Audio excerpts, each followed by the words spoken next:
took it off right there.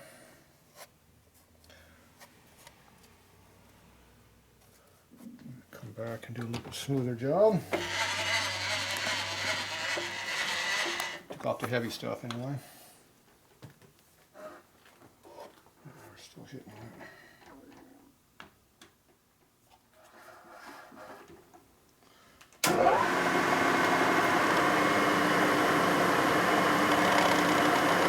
We got.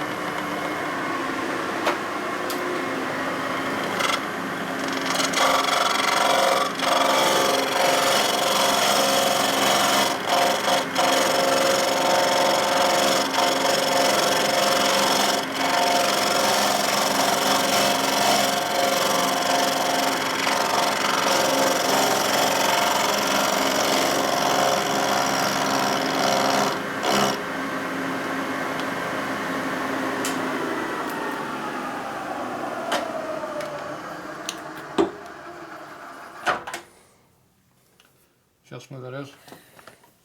Yeah. So you're letting half the work be done by machine. If you're doing 2 cranks at a time, it's really hard to get that close, but you can still follow it if you're really nice Right. with it. It's hard to do on a blind side, but it's a lot easier to do over here. Now this one here, you can see I bowed out right here because I was Right. close to this. So I cut more right in that area.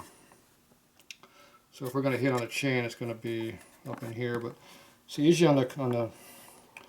you're on the pull side, the chain's going this way, so this is always taut, so you're not going to be up here too far. This is the costa where it bubbles up over here. Right. Your slap's going to be on this side. So rarely do you really get up in here unless you're really snatching really bad. Right. Then it'll be here, unless if you're lugging the bike, so it should be alright. Alright, so there you go. We got that all whacked out. We accidentally went too much, so we can't use this sprocket no more. So it's way too much It's clearance. just too bad. It's too small. And this is what we had in there, so you can see a lot of clearance now. Mm-hmm. Alright, and so for this fitting, we're still going to come off this bolt, I guess, is the plan. These two are going to clean out. Alright, so when it all's cleaned out, we'll be back. Cool.